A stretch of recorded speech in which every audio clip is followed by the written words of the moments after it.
December, I got a couple weeks off here, so I'm just chilling, getting back into my routine, feeling good being home, you know? Home is where? Denver. I'm from New Jersey originally, so I grew up in Jersey. I came out to Colorado in like 2013, so this has been like home base for like the last 10 years. So I think that makes you like a somewhat native.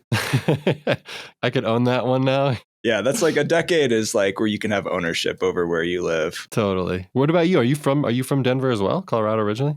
I grew up like in this tiny little farm town in Ohio, and I've been in Denver for 3 years now. Yeah. Okay, cool. But I love it here, man. I don't know about you. Like the music scene here is solid. I've talked about this on the podcast 100 times, but like it just everybody's moving here, which sucks for traffic, but it's beautiful for the community of like artists. Yeah, it's like consistent growth, you know. It's like I've been able to see, you know, quite a bit of growth over the years, you know, like the thing that brings people to Colorado is like, you know, it's either the skiing, the mountains, or the music scene, you know? It's like, and so I feel like it's a good mix of everything, you know. Or the weed.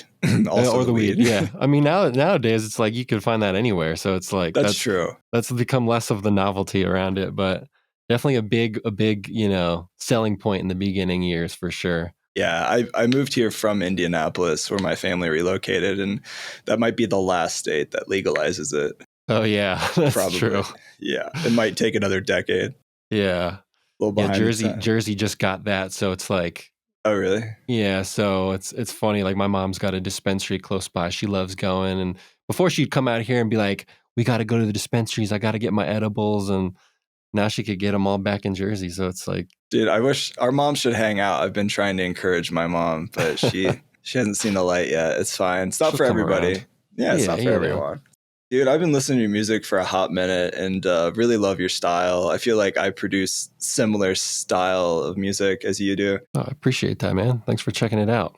Yeah, absolutely. You just played Red Rocks with Daily Bread. I was sad I was out of town. Oh, yeah. How was that? I heard great things. It was really special. I mean, it was great to do it with Thought Process, and, you know, we got a lot of good chemistry. It's really easy to do those back-to-back sets with him. I feel like our sounds really like mesh well. We, you know, have a lot of crossovers in the stuff that we make. So yeah, it was smooth. It went really well. The feedback was great. People seemed really excited about it. A lot of people got out early, which was really awesome. You know, it's like always tough thinking that you're like the first one to open up Red Rocks, and you know, it was just crazy to look up at a crowd so full so early at a show at Red Rocks. You know, I've seen like plenty of shows there. So, it was cool. It was like a cool full circle moment to be able to do it with a good friend and, you know, that's have awesome. Some family in the crowd. And yeah, it was fun. And you've played there before though, right? Well, yeah, I did. So we have another project with Feel, Thought Process, and myself. It's called Groove Sauce. And we did May 2023 for Opio. Oh, so sick. It was cool to just like, you know, I feel like every project I do has like a different kind of like flavor, a different kind of sound. And I feel like everybody that you collaborate with brings a little bit out of you. So it's like fun to have Parkbreezy and like be able to do my own thing and not have it like be marketed as just this other project. And yeah, it was cool. Every milestone gets a little bit more like special. So I felt like the first time we played Red Rocks, it was really special. It was great. This time it felt, you know, it's got its own, it had its own like special feeling to it. You know, I feel like it just felt like another level up kind of thing, you know? Yeah, I actually talked about that similarly with, I think Oscar Opio was on the podcast not long ago. And we talked about that kind of thing of like what it means to level up as an artist. He had some good perspectives on that too, talking about how like the perspective of leveling up can kind of be a catch-22 in itself, because then you're always looking for that next level rather than like enjoying the process and realizing like how far you even came 5 years ago and not over dwelling on that, because that could be a challenge mentally for a lot of artists too. Yeah. He's a cool guy, and he was talking about his Red Rock setup when he played there, which might have actually been the same show probably. Did he have the orchestra? Yeah, the orchestra, man. Yeah, it's a really, he's awesome. He's been a big inspo for a long time, and I've seen him, you know, play in all these little venues for a while, and Red Rocks is like, you know, doing it with the orchestra, that's special, you know, because it's very cool to like take your music, adapt it to something else, and like,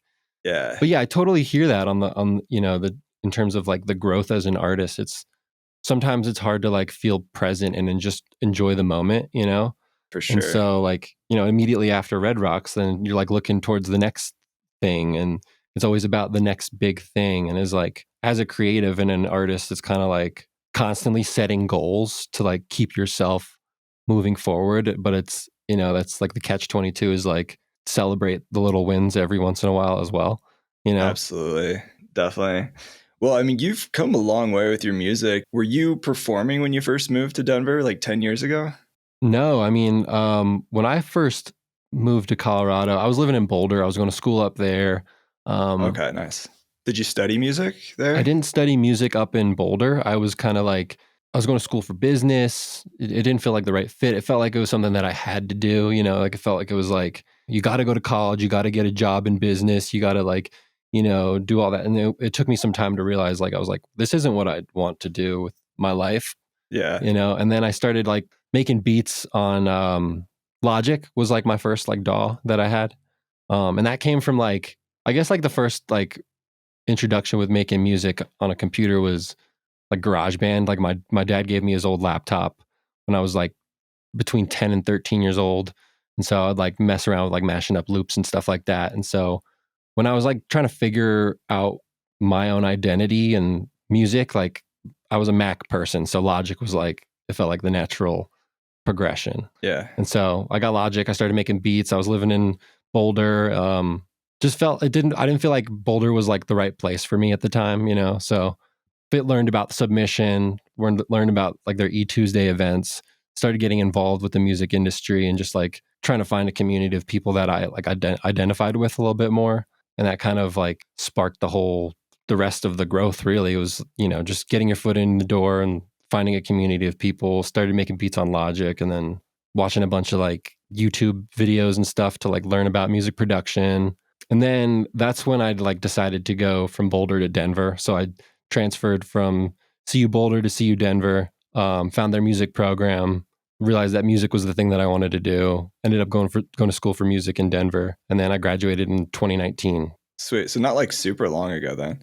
No, I Yeah. mean, I started making beats probably like 2013, 2014, Yeah. that was like my freshman year. And so I think it's been about 10 years of like making beats on a computer. Yeah, I was a Logic guy in the early days starting out too, and Pro Tools, and I was like, there's got to be something more to life than this. Right. Like Ableton. Like, how did you get introduced to using Ableton Live? I think it was like a lot of like just like watching tutorials and stuff and like seeing what like everybody was using Ableton, Yeah. And I didn't, I was like, what is this? I was really curious about it and ended up like getting a torrent of that and just to like test it out. And Free extended trial. exactly, and I realized that was like way more expressive for me. There was a lot more things that I like to do with like I was always like mashup loops kind of guy, like sample based stuff was like always what spoke to me. Like I loved like the hip hop style of like taking something, putting your own spin on it. I feel like Ableton really did a good job of like speaking to me in terms of like how you can manipulate sound. And so that's when I felt more comfortable. That's when I feel like my production really like started to go in the direction that it has, because of the expressiveness of the DAW. I've heard that from a lot of people. A lot of people move from like FL or Logic because of the warping capabilities with audio, and then also because of just MIDI. It's the MIDI integration. Yeah. Obviously, the audio effects are great too. I mean, it just felt more intuitive, Yeah. The GUI wasn't as like fancy as what Logic looks like, but I felt like simplifying it down a little bit, like made me realize like, oh, that's where you can do that kind of a thing. Like, oh, that, it was more clear to like be able to find the things that you wanted to do, Yeah, I heard a good analogy that like Ableton's like drinking beer for the first time. It's like, oh, this is kind of bitter and confusing or whatever. And then you adapt to it over time and you start to fall in love with it. Like when I first used it, I was like, how do I get sound out of this? It looks like a fancy Excel spreadsheet. Right. And then it's like, oh, I know my way around. I actually really love this now. Exactly. Yeah. That's funny. But well, you were talking about like making beats and stuff. I see that you use, is that the SP404 in your videos that I see all the time? I love the 404. I had the SP404SX and then they came out with the Mark II. And I got that just because like I'm obsessed with gear. I don't use it too much for like the production stuff. I use it more for like as a effects route, and kind of just like a performance tool for the most part. I So do a you'll lot of route. yeah. Sorry, go ahead. No, I'll do like a lot of the like my beat making in Ableton, chopping samples up and stuff like that. The Mark II is really cool because you could like just plug it in via USB-C, and then Mm, there's a application where you could just like take the stuff that you made in Ableton, export it, and then quickly just drop it into mm, the SB404. So if you wanted to like do stuff on the pads, you could drop loops on there. that's But for the cool. most part, I'm usually just like running I have the Apollo Twin, so I'll just run that extra set of outs to the SP404, then use it as an external instrument to route the sound through. And then if I'm like recording a video or something like that, I'll just run the audio from the SP404 into a guitar rig into my phone. So it's literally just like daisy chained into my phone. And then I could just use the SP404 to just, affect what I've made and then kind of like use it as a cool performance tool to like create transition stuff. And Yeah. um, yeah, so that's the most that I'm using for it right now. I think like the future of the SP404 for me is trying to implement it in like a live setting a little bit more and just using that as a more of a performance tool live as well. I've seen some videos, or I was looking through your Instagram of you actually performing with it live with decks. So Hmm. you're probably just like routing out of the mixer and then back in or Yeah, something like that. Okay. exactly. Or I'll just like, have some sounds on it, run it into like channel 4 of a DJM 900 and just, mix back and forth between CDJs and the SP404 kind of thing. I love Yeah. that kind of like unconventional workflow of people like integrating hardware with like CDJs. I think it's Yeah. like fun just to have that like possibility and create sounds on the fly rather than just hitting play on a cue marker. Right. Like I think that's where like the fun of performance is. This is where like obviously there's a huge art just to DJing itself, but I Right. mean when you're integrating other fun effects outside of just like what the typical like Pioneer mixer does, like outside those board effects, you can get really cool fun results. Totally. Yeah. Yeah. I think it's like they're all tools, at the end of the day. Like I have respect for, DJs that are able to like just use some CDJs and a mixer and, DJing itself is an art form, but like performing is like also another kind of an art form, Yeah. and so like I'm trying to get to the point where like for me, my live set is literally just, I'll show up with a USB and some headphones and then play my music that I've made and DJ my music. But I'd like to get to the point where I'm actually like performing my music. So it's like having a keyboard, having, 16 pads, either whether that be like a MIDI fighter or the Yeah. SP404, so I can launch clips and, just have some more like freedom and flexibility to like perform the songs instead of just playing them and DJing them. Yeah. No, I feel the same way too. I like kind of came in backwards because I've always DJed and performed in Ableton, and now I've gone like deeper into CDJs. Right. And it's like there's so many ways of doing things. I just got the Push 3, and I saw you have the Launch Control XL. Yeah. I'm thinking about buying that and using it with my Push because I feel like that's like a Nice. happy marriage because you get the faders. Oh yeah. It's like I have this what I'm trying to shift into the point of using Ableton Live. I have like if I can have keys, pads, and then the launch control to like just kind of drive the show. You know what I mean? Like select between instruments on the fly, Yeah. adjust different, effects knobs for like reverb, delay on certain instruments. Kind of creates your own. Like I like the idea of being able to use instruments while you play. And so Mm. the launch control is kind of like a great hub for just like mapping things the way that you'd want to do it, and then just using Ableton to just like drive the train. That's like, Yeah. but Yeah. I've been wanting to experiment more with using CDJs and Ableton Link. I know there's an app called Beat Link Trigger that yeah, can do that. Because then I feel that, like there's more possibilities if you can link your Ableton Live set with the with the CDJs. 3000s, yeah, because I know they have the whole Bluetooth with built into Hmm. them nowadays. Yeah. That would be cool. I haven't even thought about those possibilities, but that seems like an intuitive direction for especially like what I have Yeah. been doing and what I'm trying to do. Yeah, that's definitely cool. Makes it pretty easy. I mean, you don't have to worry about syncing tempos at all. And you could just Right. do all the routing, your delays, and all of your effects, if you do that in live, are all going to be timed up, which would be nice. Yeah, like I like like for me, like DJing, like mixing my music together, like I like the CDJs for that, but like having like a rack of instruments and like the computer, like being able to use that as like, in unison with being able to CD, like use the CDJs to DJ, that's kind of like the future of what I'm really like looking for, um, Yeah. just adding that extra live element instead of just press and play, which don't get me wrong, it's still fun. But Sure. I feel Yeah. like, as an artist, like you're always looking for growth and trying to like expand and Yeah. I think that's like a healthy mentality to have. Otherwise, you just become like apathetic with your art.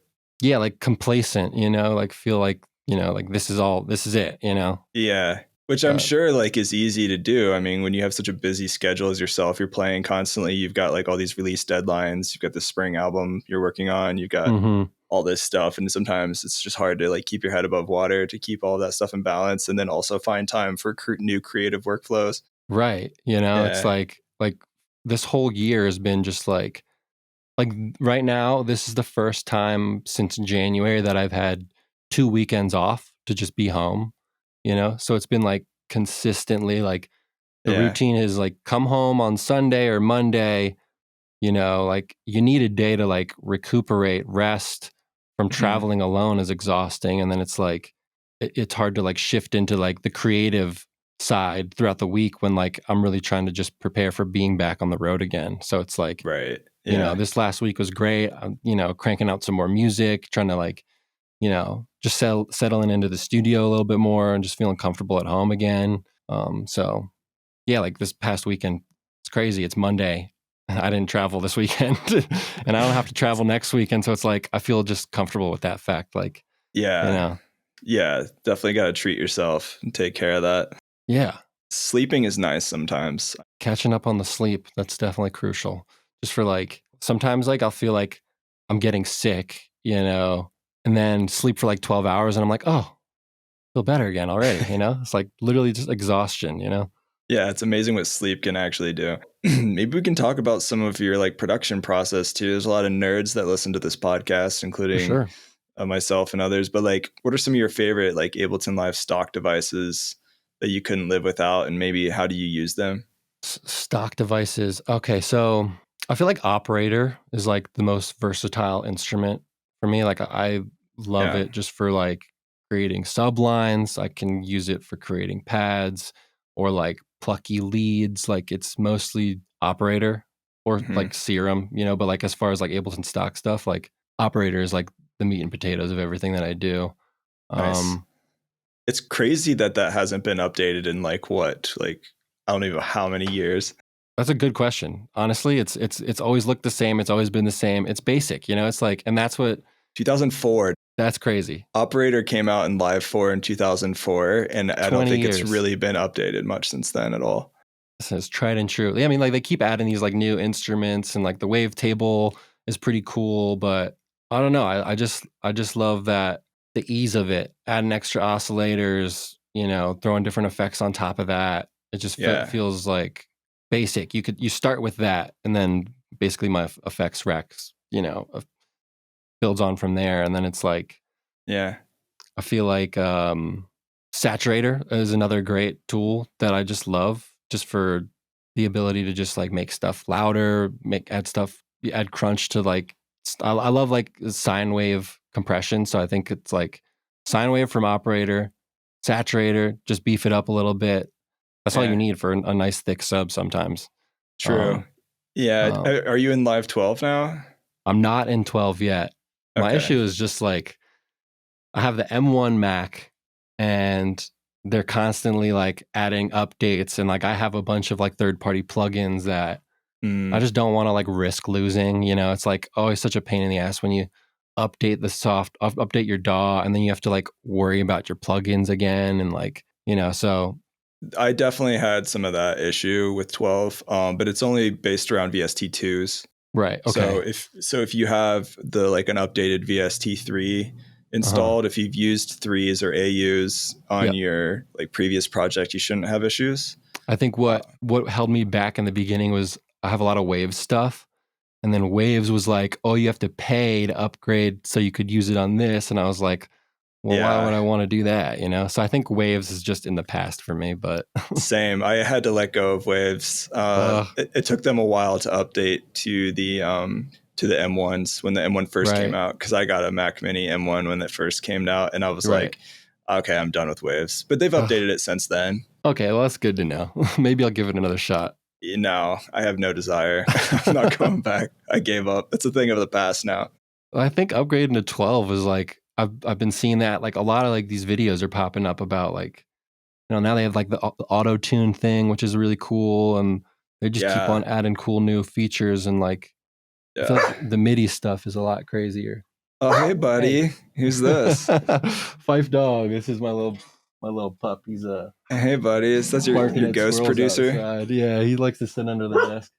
He helps you with your mixes. Yeah, he gets a little rambunctious in here, but yeah. I get that. I adopted a dog a year ago. He's a total crackhead. Yeah, it's just so much energy. But you gotta love him for it, you know? Oh, absolutely. Yeah. No, he's the best and the worst. I love him. But yeah, Ableton, other stock plugins that I really love. So it's Operator's really great. I love like Erosion is really versatile. I love utilizing that. Max for Live stuff that I really like is like the LFO is really awesome. Mm-hmm. And then I've been really like diving into like the envelope follower. Yeah, in 12 they added a sidechain in the envelope follower, which is really nice. That's convenient. Yeah. Yeah. And I use that now as a dynamic EQ. Oh, that's cool. Which is super nice. Oh, that's really cool. That's really like, yeah. I mean, that's the cool thing about Ableton is it's like, it's got all these different like components that make up like what another plugin could do. Like I think about like, dynamic EQ, like I have Soothe, you know, I've got Fab Filter, Pro Q, which is great. I love that, yeah. But being able to do like everything, or like learning how you can do things with stock Ableton gives you a better understanding of how these plugins are really working, you know? Yeah. And it's CPU friendly too. Yeah, so that's the major thing is the CPU. Especially for live. I mean, that's the most important thing. Just eats it up. Yeah. But Saturator got an update in 12 as well. And they have like a bass shaper preset, which I'm just like obsessed with now. I probably overuse it, but I put it on like every bass. It just makes it like fat without making it like too distorted in the sub. Okay. You know, because obviously if you over distort the full signal, then some of that sub loses some of its energy. And right. But they have a bass shaper preset, which kind of helps eliminate that, so you can drive it a little harder, which is kind of nice. Interesting. Yeah, I think it's time to upgrade. I'm not trying to sell you on it. You don't like, need 12. I've already been sold on it. It's kind of just like I was always just afraid of like updating things. You know, it's like I finally got comfortable with 11, and then they're just like, oh, well, here's 12, and I'm like, well, come on, like I feel like they're throwing these updates out more and more frequently, but you know, they're just able to develop the software like way more, you know, expedited. Yeah, for sure, man. And I think like it's also a business strat as well, because you have a market that's pretty saturated with like music production. And then it's like, how do you keep people coming back for repeat customers? And it's, you know, you have to have new offerings regularly in order to have people upgrade. And if you want to keep the company sustainable. Yeah, I mean, like you look at like Logic, though, it's like I don't think anybody has to pay for an upgrade, but they're constantly developing their stuff, you know, which is cool. I saw that Logic now has the ability to like do like stem separators and stuff like that. And it's I saw that. They're continuously pushing stuff, but you don't have to pay for the upgrade. And I think that's like the thing that I love about Ableton is they're constantly like putting in cool new features, but it just feels like I'm still getting used to this old stuff that they just released, you know? Yeah, there's a lot. If I have to pay to like continuously, you know, get the next thing, it's just it just takes me some time to get around to it, you know? Yeah, maybe Ableton should start selling phones to they won't have to. Yeah, they won't have to do all that. Yeah. I mean, Apple can pretty much do whatever they want and like not have to charge people for it because they've got so much money. The thing about Apple products is like they'll take like third-party stuff and then, you know, pay for it so that they could just keep it all in Logic. Ableton's like a grassroots developer. Everything's coming from them. You know, it's like it is interesting. Really good people in the company, though. I Oh was just yeah. at their headquarters a couple of weeks ago in LA, and like everybody I've ever met that works there is like they're very community focused and not Mm-hmm. profit driven at all. Right. Like I got to meet Tony, who's the head of US operations, and that was something he really mentioned is like we're not concerned about charging people for the software. Like It's a we were just community. If people like the community, the product, they're gonna be involved with it. You know, yes, for sure. Like like and me, that's like I'm gonna come around. You know, like I'm gonna spend the money regardless. It's just about when. You know. yeah, well, and it makes sense too. I mean, you've got a new album that you're working on, and Yeah. with that, like there comes the danger of if anything broke or didn't transfer, Right. upgrading, then you've got all that to deal with. It slows you down. Like if I can't work on the projects that I have for this album because I upgraded to 12, then it's kind of like just back to the drawing board kind of thing, which, you know, and also like learning the bells and whistles. I'm more focused on finishing the projects. It's like kind of like Yeah, the never ending producer dilemma. It's open new file or finish the one that you have, you know? So it's, uh, I would say to anybody listening, if you are upgrading to 12, if you have broken plugins, just go re-download the VST3 version of that plugin or AU, okay. and you won't have any issues moving forward usually. So Nice. Okay, cool. I wanted to let you know that Atom Audio sent me 2 of their studio monitors, and I'm madly in love with them. And if you don't know Atom Audio, they're a Berlin-based company that is a leader in audio gear. They've been around for 25 years, and they've crafted some really high-quality studio gear trusted by top producers and engineers worldwide. The H200 closeback headphones offer clear sound, memory foam comfort, and easy connectivity with laptops or studios. They have the D3V monitors, which is Atom Audio's first fully active desktop speakers, and they give you some really powerful sound with their AMT tweeters. I absolutely love the mid-range for their speakers. The A8H I'm using right now, I love the mid-range. I heard it said really well once that good engineers master the lows and highs, but the best engineers master the mid-range. You need to be able to hear well, which is why you should check out Atom Audio's headphones and their studio monitors. Just go to atom-audio.com or check out the link in the show notes. And now back to today's episode. But maybe talk about your new album that you're working on. I don't know how much you can actually share, but like Well, so always had a goal of like putting my album down on vinyl. Like I'm much more into the creating a listening experience. I want people to listen to the album start to finish. You know, I think that's like my music doesn't really like, it's not like too heavy and it's not too soft. It kind of like fits in the pocket of just being able to like listen to it anywhere. Anybody that's, you know, like I always wanted to make music that was like my mom wanted to listen to as well, you know. yeah, Like shout out to her. yeah, so it's constantly like I feel like I have been working on crafting a sound that's like unique to myself and just like a full extension of my self-expression.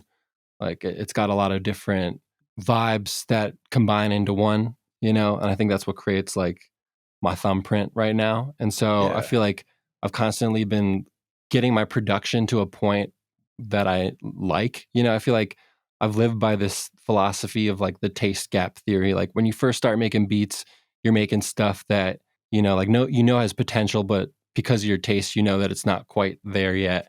And Yeah. I feel like I'm finally at a point where I'm making stuff that I really like. And it's taken, you know, the last 10 years of making music to like get to this point. So I feel like this next album is going to be the full culmination of what I like as a consumer, as a producer. And I feel Yeah. like it's just taken a lot of time to get to that point. Like I've been putting out EPs the past couple of years. And it's been a while since I've put together like a full body of work that I could like put down on a vinyl and Yeah. have this tangible final product that I'm happy with start to finish, whether from the production, from the musical side of things and the artistic vision, you know. And so Yeah. I'm really just excited about this next phase as a producer. That's exciting, man. That's a good feeling when you get to that spot. Yeah, definitely. So this it's going to be like 11 tracks. I'm still dialing it in. I got the artwork in the works right now. And then with this big Cervantes show that I just announced, it's kind of just trying to coincide with that. So Yeah, when new is big that? show, new year, April 26th, Okay. I'm going to 2025. definitely try to make that out. I'm going to make it out for that. Yeah, that's going to be a good one. Haven't announced support yet. we'll be getting the word out in the start of 2025. But yeah, I'm really excited about like this next like phase of my career, like Yeah. it's just, constantly leveling up, making goals, working towards getting the project in a place where you feel comfortable with. Yeah, man. I feel like I'm in a similar stage too with my music where I'm like starting to make new stuff that I haven't released that I'm like really proud of. And I was like, oh, this slaps. But it's funny because like if you time travel maybe like 4 years ago, you Mm-hmm. might have had that same feeling where like Right. I'm starting to feel better about the stuff I'm making now than I was even 4 years ago. Right. I think that's like a good progression of like having that time capsule of being like Yeah. listening to your older stuff and be like, no, I'm actually more proud of the stuff I'm making now. And then like hopefully that's a perpetual feeling that you keep having over the next 4 years and the next 4 years. Exactly. I feel like it's cool to like, like I've never been one to like shy away from like diving into my old discography. Like for me, like releasing music was just kind of like I was making beats, putting it on SoundCloud just so I could listen to it as well. And like it's cool to be able to like look back. Like people are like still listening to EPs that I released in 2021 that I'm like, oh, I can make stuff that's, you know, Yeah. better now, it's like, but it's constantly like you said, it's like a time capsule of just growth. So it's cool to be able to look back at your old stuff and like, appreciate what it is that you put out, but also like know that you're continuously like progressing and developing your sound and your skills to make Yeah. something that you're happy with. Yeah. So Absolutely, man. You also have this label collective, whatever you want to call it, Allo, that you started. How long ago did you start that? I think it was 2017, 2018. That was when like, I think the reason that it started was because as a young producer, I'd been in it for like 5 years, had labels that I was really interested in, like Selection and Chill Hop and Chord Marauders and like Philos, like all these labels that have been doing it. Yeah. And it was just like, it's hard to like get your music heard by other people Yeah. when you don't have that connection, when you don't have that relationship. And so for me, like starting a label came out of necessity. It was kind of like, I wanted to start putting my music out on Spotify. I wanted to be heard. I wanted to get to that next point of an artist where it's, globally recognized in distribution stores, and trying to figure out how that side of things worked was like the goal. And so creating All Low is like just doing it myself, doing it with Phil. I was living with Phil at the time and we were both making stuff and neither of us had put out music on Spotify and all this stuff. It had all been, SoundCloud and Bandcamp. And I was just like, like let's like get this music heard. Yeah. And so creating All Low is just kind of like out of necessity. Just nobody else wanted to like pick up the music that we were putting out. It was consistently like knocking at people's doors, sending in music, but Yeah. you can't like force anybody to listen to your stuff. It's like all these labels are big, they got their own things going on. So I was like, let's just do it ourselves. So we started the label, started putting music out, started reaching out to the people that we had in our community, the different artists started. So that was like the start of compilation one. I think that was in December 2018 was the first compilation. Nice. Um, yeah, like that helped with just like creating the community, um, getting more people involved, doing it with your friends. That was kind of the growth of it. And then I like to think that like All Low has like two different sides. There's like the collective side of things, All Low Collective, and then there's just All Low Music. So like All Low Music is like the label. It's what we do, like putting music out to the distribution, things like that. And then the collective side of things is more like our live shows. We do like All Low takeovers. It's like this concept that started at the Black Box because we had the opportunity to do a monthly, all of us getting together, doing a monthly series, coming together. Like that was like the collective aspect of things, like doing it with your friends, giving Yeah. everybody the space to perform live. And so there was like the live shows that started to progress in one direction, but also like the power of the internet and putting your music out started to progress things in another way. And then like continuously growing to get those to meet. And so, but yeah, although started because me and Phil were, looking to get our music heard. And sometimes you just got to do it yourself. I Yeah. think.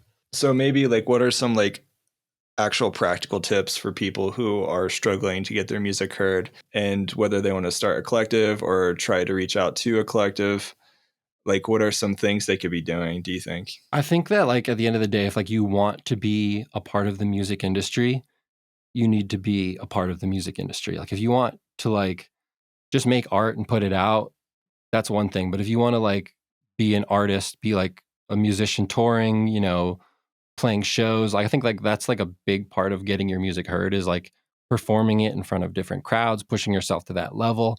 And so Mm-hmm. if you want to be doing that, like something that really helped me is just getting involved with the black box, starting to see how like the music industry worked, starting to make my own connections, develop relationships with people. Everything comes naturally from there. Like if you want to just make art, then just make art. But if you like want to like throw shows with your friends, play shows, like get involved with a local venue or, you know, start running sound, work how, you know, get an internship, you know, being a stage manager and just start to see how the music industry works from floor level. I feel like what has helped me is like being in a lot of different positions, seeing how everything works, having my own perspective on things helps me like be a little more well-rounded with like Mm-hmm. goals, you know? And Yeah. so like define your goals, develop relationships, create a community of people. I feel like it sounds really like simple, but you know, it's not. It takes time. You know, everything happens Right. like nothing happens overnight. Just get involved. You know, I think that's like the big thing. Find a Yeah. way that means, you know, find something that means something to you, you know? That makes sense too. I mean, at the end of the day, that's true about a lot of industries, not just the music industry, about like Right. building relationships with people. Yeah. Because in the end of the day, that's like honestly what's going to matter the most in the end is those relationships you have. Right. Yeah, that's good advice, man. Like have people in your corner, you know? For sure. Because that's how opportunities are made.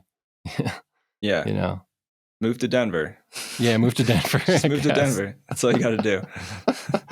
No, I think that's like the beauty of what like, you know, Denver has to offer. It's a very like open community, accepting of new art, accepting of new sounds, you know, like you can find that niche pocket of stuff that you're making and where people are interested in it as well, you know? Yeah, I think if you're living in like the middle of nowhere, Kentucky, it's going to be a lot harder to like Totally. do all those things that you said unless you're Right. actively in a place where there is that community. Then it, you know, if that's the case, then keep sending your music to people until they hear it, until they're interested, you know, like Hmm. I think the thing that makes it hard is like it's you know like you can do all the outreach on the internet, but I think developing the relationship is the most important thing. You know, like but don't stop. You know, like continuously like send your music out to people. Try and find that community, whether it's online, whether it's through Discord, whether it's through you know labels that you're inspired by. Like do the outreach and try to get their attention because once you do, then the relationship develops. For sure. That's good advice. Speaking of like live performance stuff, I know you've got a bunch of shows that you're planning in the near future. Do you have like any fun or crazy wild stories of like performing on stage or any live performance crazy stuff that's happened to you over the years? Um, One thing that stands out was like I played Tipper and Friends 2022 with Feel. We did a morning coffee, and this Nice. was like before I had like really played in front of a big crowd at all. You know, it was like playing Tipper and Friends was like really cool opportunity to be part of that kind of a Yeah. curated event, and it was really exciting to do it with Phil. And we show up. Um, we took like a red eye flight in. You know, got to site at like 3 a.m. You know, napped that first day. We were playing on Friday to kick things off or something like that. And we were supposed to be playing at 4:20, and then Damu the Fudge Monk was right after us. And so like that was pretty cool on its own. Like he's a hip hop artist that has been really inspiring, you know, like that would have been really sick. And then we get word right like an hour or two before we're about to play that Damu the Fudge Monk couldn't play. He couldn't Uh, make it. He had like travel plans that prevented him from going. So we were like, oh, that's a bummer. Wonder who they're going to have fill in. And then we got word that Tipper was going to play right after us. oh, And we sick. were like, what the heck? Like started like freaking out. Like, That's cool. you know, like it went from just opening up the stage to like opening up for Tipper, you know? Yeah. That's awesome. at his own event. And so once that word got out to everybody at the festival, it was kind of like everybody wanted to get down to the stage to secure their spot. And so like that opportunity, like, you know, it's good exposure. everybody was there to like witness what we were doing and to get ready for Tipper. And so it was cool to like have that opportunity. It was the biggest crowd that I had played in front of with Phil. Like it was cool to like be doing it with my best friend and like, yeah, I feel like that was a very like monumental moment that was really unexpected. And it was kind of like crazy at the time, just trying to like process that. You know, I remember just being like, I gotta like get away from people and just chill. Like I can't, you know, I like seeing that many people out in a crowd was kind of overwhelming at first. So that was definitely wild. Just wanted to let you know, Magic Mind is a delicious productivity drink, and you should check it out. It gives you all the mental clarity and focus you need without the unhealthy side effects like chugging coffee or crappy energy drinks. One little shot gives you the perfect combo of nootropics, adaptogens, and functional mushrooms in a high-quality little matcha shot. This drink is incredible. I've given it to a bunch of people on the podcast. They all love it. It tastes good, makes you feel good. There's no crash or come down. If you want to get 50% off, then use the discount code Ableton Music in all capitals. That's Ableton Music. Just check out the link in the show notes to grab your own Magic Mind. I highly recommend it. You won't be disappointed. This is a great deal. I've talked about it on the podcast many times, so go check them out.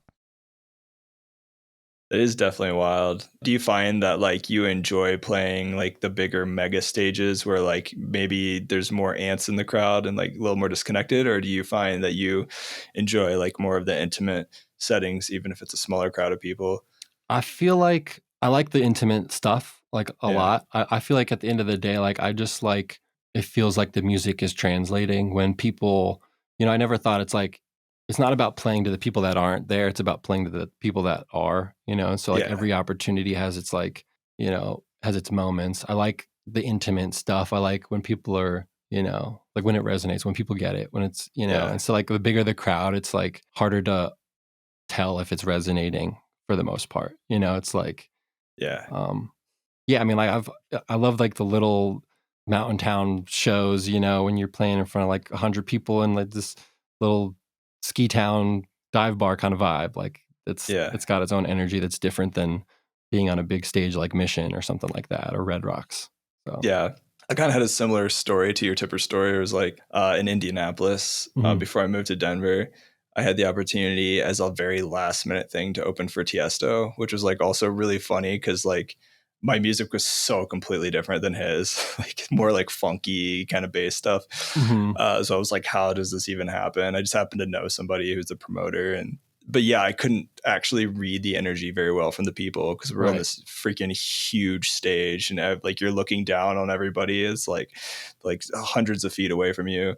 And it just was like, I think people are enjoying it, but I can't tell. I'm not really sure. So like if you're having a good time, that's what resonates. You know what I mean? Like people can pick up on like, oh, he's having a blast up there. You know what I mean? I think that goes further than like, you know, anything else, you know? For sure. Like, for the most part, like, I don't know about you, but I keep my head down, you know, like it's hard for me to like look up. I'm mostly just like focused on what I'm doing anyway. Like whether it's just like selecting the next track or, you know, finding like a smooth transition. Like I feel like it's always hard to just like stare up at a crowd and like look at a lot of people, you know, you're just like the wacky, wavy, inflatable hands. Some DJs do a really good job at that. Like I'm definitely more like you in that sense. So I'm just like, I'm playing drums a lot of times or a drum pad. That's cool. So I'm more just like staring at the pads. Yeah, you know? And I make always like a weird face. I feel like a lot of performing musicians like have a face. Right. Where it's just like once you're in it, you just like look like you're having a stroke or something. That's my look. I look like I'm having a brain aneurysm when I'm really feeling it up there. I think he's enjoying himself. I can't tell. Yeah, that's usually the case. It's so funny. Real. I'll definitely try to make it out to one of your shows. Unfortunately, I haven't been able to see you live yet because it just hasn't worked out schedule wise. Cervantes will be a good one, man. If you're around that weekend, that'll be a lot of fun. Yeah, absolutely. I'll definitely try to make that out. It's on the calendar. Cool. A couple other things that I know you mentioned when we were talking before this about things you wanted to talk about. You talk about the show. talked about the upcoming tour with Allo Collective. Yeah. Like I was mentioning before, we had this like monthly event at the Black Box where we'd throw, it was like all low takeover on a monthly basis. It's kind of like this concept that has developed to the point where like we were able to do a lot of like all low takeovers at festivals like this past year.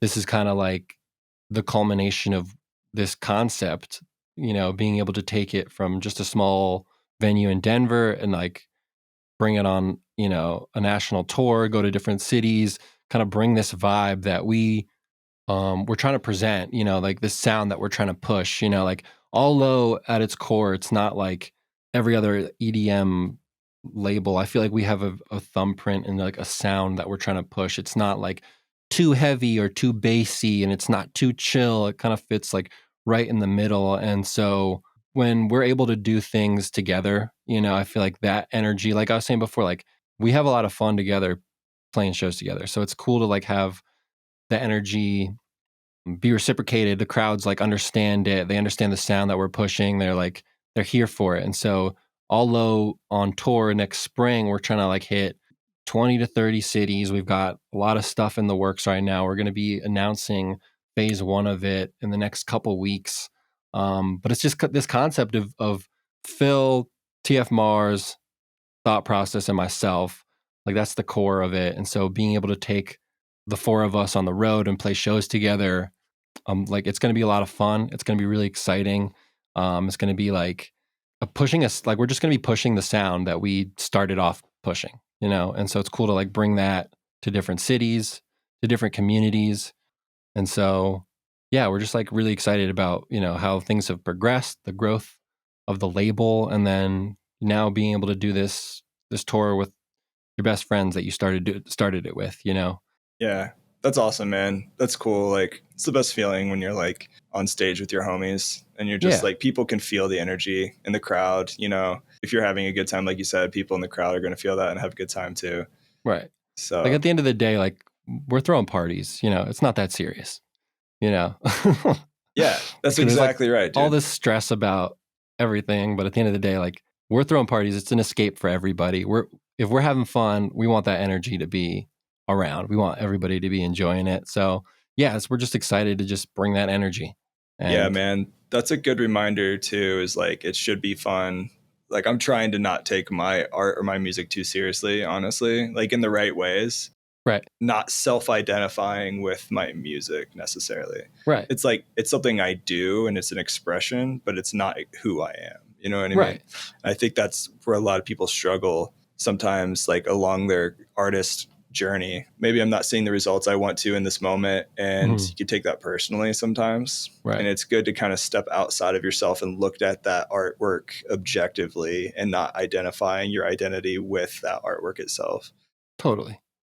Yeah, like when you have more fun with it, honestly, at that point, because you're just like, whatever, Right. Like take the pressure off of it. Remember why you started doing it in the first place. Like I feel like at a certain point, all of us get to that place where you're putting the pressure on yourself, and it's like constantly like you said, like setting goals, wanting to grow, not being complacent. It's just constantly like putting pressure on yourself that like limits that growth. So just remembering like, we make art, we make music, we want people to enjoy it. We're throwing parties.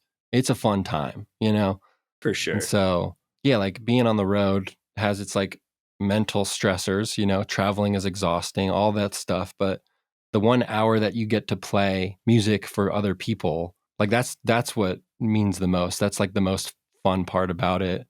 And like enjoying that and just remembering that like that's why we're doing it is, because it is fun. Like we get to do what we love. Yeah, exactly. Yeah, for sure, man. That's good advice. That's a good reminder. You should put that like on a calendar or a plaque in your studio or something. Yeah, definitely. Write a book about it. Well, I want to respect your time and stuff. Like, was there anything else you want to chat about? We've been going at it for almost an hour. That flew by. I really enjoyed the chat. Like, thank you for having me on and giving me the space. Like, absolutely. Some final notes. Cervantes, April 26, 2025. Nice. That's going to be a fun one. It's going to be big. It's going to be like the next step, like I've been talking about, is developing the live stage stuff, having keys, having more than just my routine CDJs. It's going to be the next level. I feel like this next year is going to be like the next level. So sick, dude. Stay tuned. Yeah. Where's the best place for like people to connect with you? Instagram. Instagram is, the number one. Parkbreezy on everything. Also shoot me an email, but Parkbreezy at Gmail. And also, the All Low page, that's just like a good hub for everything that we're all doing, from TF Mars, Thought Process, Feel, and myself. And All Low is the network. And I'll include links in the show notes too, to your Instagram and to Allo and all that stuff. So if people are curious, go tap those links and check it out. I forgot to send this to you in the email. So just for fun, for shits and giggles, I made an AI chatbot trained on Ableton Live and all the podcast episodes, all my favorite plugins and Max for Live devices. So it knows a lot, but if you had to ask, his name's Abe, by the way, Abe the chatbot. Okay. If you had to ask him any question, what would it be? Like neurobase is what like the first thing that I'm thinking of is like, develops this sort of a neurobase to fill this certain section of the song, Okay, so maybe ask it using like an Ableton Live instrument, how to create a neurobase. Yeah, definitely. That's something that I would ask it for sure. Can you help me make a neurobase sound using a native Ableton Live instrument? Yes. All right, let's see what he says. So he chose operator. Okay, sick. Yeah, it's good for you because it's your favorite. Oh, damn, this is really long. Okay, I'm going to summarize this. It's like I think there's 8 steps. Step by step, huh? Yeah, there's 8 steps. Number 1, initialize operator, create a new MIDI track, load operator. Basic setup, set the algorithm to one that allows FM synthesis. Algorithm 1, you use all 4 oscillators, A, B, C, D, to create complex modulations. Oscillator settings, oscillator A set to a sine wave. This will be your carrier. Oscillator B, C, D set to different waveforms like sol or square to add harmonics. Experiment with detuning to create a rich texture. FM modulation, increase the level of oscillator B, C, and D to modulate A. This will create a characteristic growl. Adjust the frequency of each modulating oscillator to find sweet spots. Filter and envelope, use low pass filter to shape the sound. Set the frequency to taste. Adjust the amplitude envelope to have a short attack and release for a more punchy dynamic sound. LFO modulation, add LFO to modulate the filter cutoff and oscillator pitch. This can create movement and variation. Set that LFO rate to sync with your track's tempo. Effects, add effects afterwards like distortion, chorus, and reverb to enhance sound. Use Ableton's built-in effects like overdrive or saturator to add grit. Final touches, EQ unwanted frequencies, and boost the bass. Abe knows what he's talking about. Consider adding compressor to control dynamics. Yeah, so it's like, that seems fairly crazy. on point. That's pretty on point. It's step by step to taste. But if you were like, if you didn't know how to do that, shit, AI knows. That's kind of crazy. So it's basically running off of OpenAI. So ChatGPT can do some of this stuff, but it's not probably going to give you as specific results as maybe Abe would, because he's designed with like the Ableton manuals and the podcast episodes and a bunch of other stuff. How long you been developing that for? I basically just hired some really smart guy from like Ukraine who was like a programmer, an AI programmer, to help me with it. And I was just the guy who was like, hey, let's do this and this and this. And he kind of made it happen. So I can't take all the credit for it. Have you heard of like Suno? Yeah. Actually, I was talking to Flostradamus, Kurt, cool. 2 weeks ago, and he's working with them. Yeah, I just started. I've just been, I have the app on my phone, and so it's cool to just like hit it with a prompt and see what it'll come up as. Because being a sample based artist, like I'm trying to like, create some stuff to sample, or now you could like type in some lyrics and have an R&B singer sing those lyrics for you. It's kind of like, it's wild. Are you familiar with TrackLib? Have you played with that? Yeah, I love TrackLib. Yeah, I haven't played with it yet, but Rob, Homemade Spaceship, I don't know if you know him, but he's the one that was telling me about it a couple days ago, and I need to dive into it. It's like real songs that you can sample and but it's also got like stems and it's got stuff broken down, and it's pretty cool. I like TrackLib, like as far as like those like sample databases go. Like Splice is cool for like, stuff on the fly, but if you're looking for a cool jumping off point to sample, like TrackLib has a lot. Yeah, and you can actually own the rights to release it too. Yep. Yeah. Which is huge. Really convenient. Yeah. That's really nice. I'm thinking about doing it. Or maybe I'll hit them up and be like, yo, you want to hook me up? You get a free license, bro. Free license, bro. Hook it up. Yeah, man. Check it out. That's mostly why I still do the podcast, just to get free stuff, honestly. Selfishly. Smart. It's definitely smart. Adam Audio just sent me these new monitors. I'm obsessed. What are they? They're the A8H series. I love them, dude. The mid-range is what the best part of them. I mean, they definitely thump because they're 8 inches, but A8. But the mid-range is so clear. I feel like that's where I've really struggled. I feel like the most in mixes, just to get the mid-range really tight.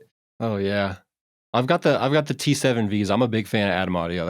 It's just nice. It's a nice, clean sound. It's balanced. Nothing is too like overpronounced. I feel like, I've got a small room here, but it's all I need here. T7Vs are great. I'm not familiar with the T7Vs, but I'm glad you like them. They're actually sponsoring this episode, by the way. Shameless plug. There you go. So that's actually good. It checks out real well. That worked out great without even planning it. Shout out. Shout out, dude. Yeah, they're actually releasing like these new, I haven't heard them, but they're pushing it really hard. Just like regular desktop monitors just for listening, not necessarily mixing, but they have like a brand new, apparently state-of-the-art like desktop speakers for your computer that are like $300. They actually look really sexy. I'll have to check those out too. It's supposed to be really nice for the price range. They're supposed to sound incredible. Yeah, I don't know. That's dope. But anyway, man. Well, thanks again, man. Dan, I really appreciate you having me on. This was, dude, thank you, man. Easy chat, Yeah, it's to try to keep it super chill, and I love your music, man. And I'll definitely try to make it out to that Serve show. It sounds like a good time. Yeah, man. If you ever want to hang out, I'm in Lakewood. I don't know what area. Oh, cool. You're at. I'm like Ruby Hill, like, South Denver area. I'm not, Lakewood is right next door. It's not far. Definitely get down. That'd be cool, man. Yeah, come over and kick it. You can meet my dog, Roscoe. Awesome. Yes. He's an aggressive lover, so he'll probably try to sit on you. I love that. I'm here for it. Yeah, let's kick it soon. Cool. Yeah, we'll talk soon. Appreciate you, Dan. Hey, thanks for listening to the podcast. Do me a huge favor if you would and hit that follow or subscribe button wherever you're listening to the podcast. If you don't hate the podcast, please leave a 5-star review. It would help me out a ton. If you want to be the first to get new episodes and stay updated and get free new devices and sample packs and other stuff that I'll be sending out in the future, join the newsletter. Just go to liveproducersonline.com/newsletter and or check out the links in the show notes. Make sure to give this guest a follow on the socials. Give them some love for spending their time. And once again, thanks for listening to the podcast. I will see you next time.